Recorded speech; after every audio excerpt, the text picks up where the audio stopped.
Hey guys, welcome to my channel. आज की video में हम करेंगे example number 6 of chapter first of programming in C. Let us draw a flow chart to convert temperature from Fahrenheit to degree Celsius using the formula C is equals to F-32 multiply 5/9। यानी हमें एक flow chart को draw करना है। क्या करने के लिए? टेम्परेचर को कन्वर्ट करने के लिए, जो कि पहले हमारे पास फ़ारेनहाइट में गिवन होगा और हमें डिग्री सेल्सियस में उसे कन्वर्ट करना है। और किस फॉर्मूले का यूज करना है? इस फॉर्मूले का यूज करना है, यूजिंग द फॉर्मूला दिस। ठीक है, तो सबसे पहले हम अगर फ्लो चार्ट ड्रॉ करते हैं तो पहले हम क्या करते हैं, स्टार्ट करते हैं हमारे प्रोसेस को। स्टार्ट का सिंबल क्या होता है? ये ओवल शेप। ठीक है, ये हमारा स्टार्ट का सिंबल होता है। स्टार्ट करने के बाद हम क्या करते हैं, इनपुट देते हैं। इनपुट हमारे पास क्या होगी कि हमें क्या करना है, फ़ारेनहाइट को डिग्री सेल्सियस में कन्वर्ट करना है। यानी कि फ़ारेनहाइट गिवन होगी तो हम फ़ारेनहाइट की वैल्यू को क्या करेंगे, इनपुट करेंगे। और इनपुट का सिंबल क्या होता है? पैरेललोग्राम। तो input the symbol, input the value of F. ठीक है, उसके बाद फिर क्या होएगी, प्रोसेसिंग। प्रोसेसिंग यानी जब हमने वैल्यू तो इसमें रख दी फॉर्मूले में, अब क्या होगा, इस फॉर्मूले में वैल्यू रखेंगे और इसे सोल्व करेंगे तो हमें क्या वैल्यू मिल जाएगी, सी की वैल्यू मिलेगी। यानी वो क्या हो रही है, हमारी प्रोसेसिंग। और प्रोसेसिंग का सिंबल क्या होता है? रेक्टेंगल। तो रेक्टेंगल बनाएंगे और इसमें लिखेंगे ये formula C is equals to F-32। जब हम प्रोग्राम बनाते हैं तो हम मल्टीप्लाई नहीं लिखते, हम स्टार लिखते हैं यहाँ पर, 5/9। ठीक है, फिर जैसे ही हमने f की वैल्यू रखी तो इस फॉर्मूले के अकॉर्डिंग क्या फॉर्मूले में पुट करेंगे और हमें c की वैल्यू मिलेगी। और हमें c की वैल्यू मिलते ही हमारा क्या आ जाएगा, प्रिंट c। यानी कि हमें क्या मिल जाएगी, हमारी आउटपुट। और आउटपुट को भी हम किससे करते हैं, किससे ड्रॉ करते हैं, हम पैरेललोग्राम से। तो यहाँ पर हमें क्या मिला, प्रिंट C। यानी कि जो हमें चाहिए था वो हमें वैल्यू मिल चुकी है। और अब हम इस प्रोसेस को स्टॉप करेंगे। ये भी ओवल की शेप से। इस तरीके से हम अपना फ्लो चार्ट ड्रॉ करेंगे।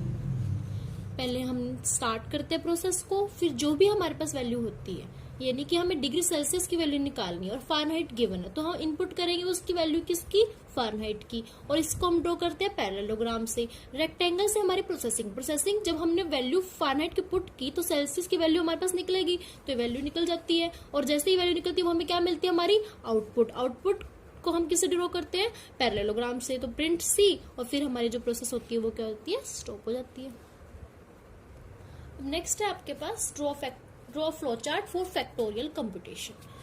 Example number 7। तो चलिए इसे ड्रॉ करते हैं। फैक्टोरियल कंप्यूटेशन क्या होता है, देखिए फैक्टोरियल जैसे हमारे पास मान लो कोई नंबर है 4 फैक्टोरियल है, तो इसे हम सॉल्व कैसे करते हैं, 4 मल्टीप्लाई 3 मल्टीप्लाई 2 मल्टीप्लाई 1।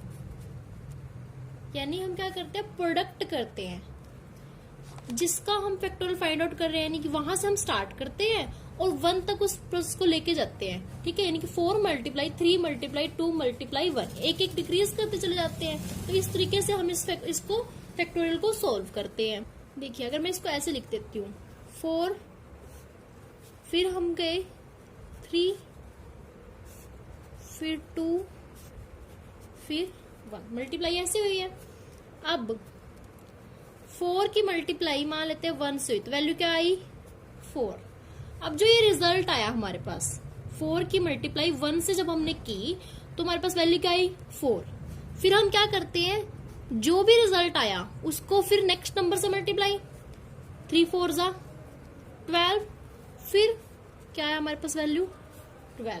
अब 12 को हम मल्टीप्लाई करेंगे किससे, 2 से, तो कितने आई वैल्यू, 24। ठीक है, अब जो यहाँ पे रिजल्ट आया उसको मल्टीप्लाई किससे करेंगे, 1 से, वैल्यू क्या आई हमारे पास, 24। तो यानी देखिए क्या प्रोसेस थी, यहाँ पे डिक्रीज होता चला जाता है हमारे पास नंबर और 1 तक ये प्रोसेस होती है।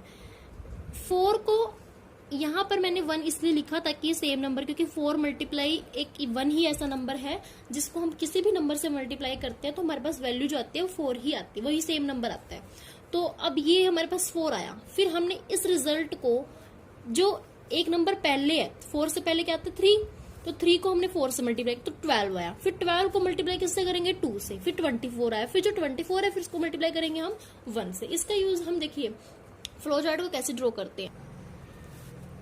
सबसे पहले हम अपनी प्रोसेस को स्टार्ट करते हैं। ये हमने स्टार्ट की हमारी प्रोसेस, ठीक है। फिर हम क्या करते हैं, इनपुट करते हैं एक नंबर को, इनपुट को हम पैरेललोग्राम से ड्रॉ करते हैं।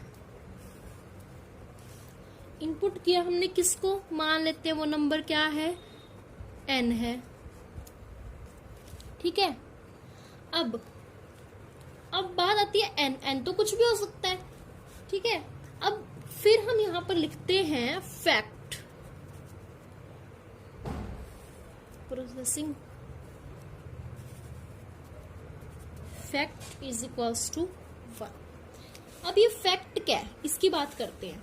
फैक्ट होता है जो हमारा ये रिजल्ट आता है, जैसे मैंने 4 को 1 से मल्टीप्लाई करा तो रिजल्ट क्या आया 4, फिर 3 को किससे मल्टीप्लाई किया 4 से मल्टीप्लाई, जो भी हमारा रिजल्ट आता है उससे मल्टीप्लाई करते हैं, फिर हमारा अगेन एक रिजल्ट आता है, यानी एक वैल्यू होती है उसको मल्टीप्लाई करते हैं एक नंबर से, फिर एक नंबर आता है, फिर उस जो रिजल्ट आता है हमारा उसको उससे मल्टीप्लाई करते हैं, फिर उन दोनों की मल्टीप्लाई करके जो वैल्यू आती है फिर एक रिजल्ट आता है, उस रिजल्ट को फिर हम नेक्स्ट नंबर से मल्टीप्लाई करते हैं, फिर उस रिजल्ट को नेक्स्ट नंबर से मल्टीप्लाई करते हैं।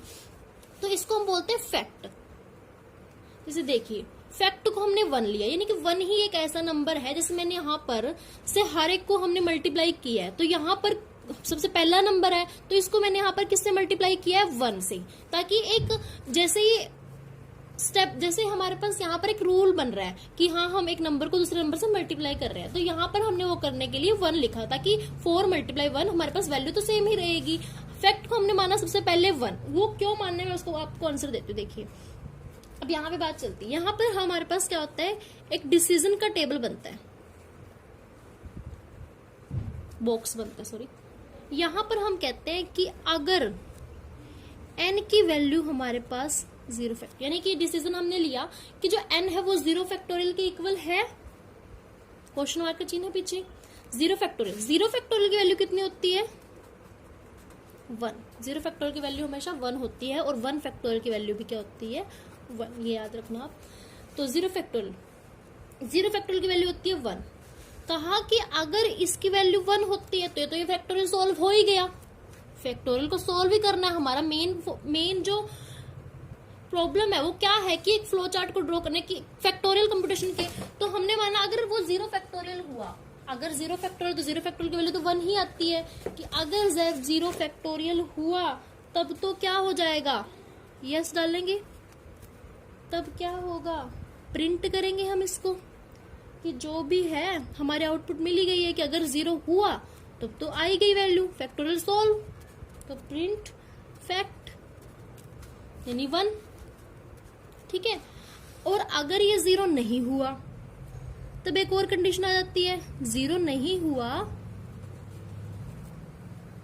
हुआ तो यहां पर हम बॉक्स बनाते हैं किसका, अगर ये 0 नहीं हुआ फिर क्या ये 1 के इक्वल है n की वैल्यू, यानी 1 फैक्टोरियल के इक्वल है, क्योंकि 1 फैक्टोरियल की वैल्यू भी क्या होती है 1। अगर है 1 फैक्टोरियल के इक्वल तब तो हमारे पास क्या हो जाएगा, यहीं से सॉल्व हो जाएगा, यानी कि यहीं पर हमारा आंसर आ जाएगा, फैक्टोरियल की वैल्यू आ जाएगी। अगर ऐसा है तो हम प्रिंट करेंगे इसे, ठीक है, और प्रोसेस को स्टॉप। अगर n की वैल्यू 1 फैक्टोरियल नहीं होती तब फिर तो 1 से बड़ा कोई भी नंबर हो सकता है। मान लेते हैं हमारे पास वैल्यू क्या है 2 फैक्टोरियल। अब 2 फैक्टोरियल को अगर हम इस प्रोसेस से सोल्व करते हैं तो पहले 2 फिर 1 आता है, यानी कि 2 को फर्स्ट नंबर को हम किससे मल्टीप्लाई करते हैं 1 से, ताकि वो ही नंबर रहे। क्योंकि हमारे पास देखिए जैसे ये होता है 4 फैक्टोरियल, तो 4 मल्टीप्लाई 3 मल्टीप्लाई 2 मल्टीप्लाई 1, 3 को तो हम किससे मल्टीप्लाई करते हैं 4 से, 2 को किससे करते हैं जो इन दोनों की मल्टीप्लिकेशन आती है, 1 को जो इन तीनों की आती है। तो फर्स्ट नंबर को हम किससे करते हैं 1 से, क्या, ताकि हमारा वही सेम नंबर रहे। तो 2 को मल्टीप्लाई करेंगे 1 से तो क्या वैल्यू आई हमारी 2, फिर जो ये रिजल्ट आया फिर हम उसको इसमें से 1 सब्ट्रैक्ट करेंगे, पहले तो 1 आएगा, फिर इस 1 को मल्टीप्लाई करेंगे हमारे जो पीछे रिजल्ट आया है उसको, उससे, तो 1 मल्टीप्लाई 2 क्या आता है 2, यानी अगर n की वैल्यू 1 फैक्टोरियल नहीं है, सपोज करते हैं कि वो 2 फैक्टोरियल है, मान लेते हैं 2 फैक्टोरियल है। अगर 2 फैक्टोरियल है तो देखिए 2 मल्टीप्लाई में 1 is equals to 2, 2 is equals to fact मतलब 1 मल्टीप्लाई में 2, ठीक है। फैक्ट हमने यहाँ पर क्या लिया 1। फैक्ट यानी जो रिजल्ट होता है हमारे पास, जो रिजल्ट आता है फर्स्ट में, हम जैसे हम किसी का भी फैक्टोरियल सॉल्व करना होता है तो फर्स्ट जो हम स्टेप होता है उस स्टेप में हम क्या लेते हैं, हमेशा फैक्ट को 1 लेते हैं ताकि हमारा वो जो नंबर है वो सेम रहे, ठीक है। फिर हम क्या करते हैं, जो भी हमारा n होता है, n यहाँ पर 2 था, फिर हमने 2 में से क्या किया 1 सब्ट्रैक्ट किया, तो तभी एक स्टेप नीचे जाएंगे हम। तो हमने क्या किया, एक नंबर सब्ट्रैक्ट किया, तो n की वैल्यू अब क्या होगी, n की वैल्यू अब होगी n-1 यानी कि 1। अगर 2 फैक्टोरियल की बात करते हैं n की वैल्यू क्या होगी अब 1 फैक्टोरियल। कहा कि अगर वो 1 फैक्टोरियल आ गया यहाँ पर, जब हमने इसको सब्ट्रैक्ट किया, अगर ये 1 फैक्टोरियल आता है फिर से यही भी चल जाता है कि 1 फैक्टोरियल आया।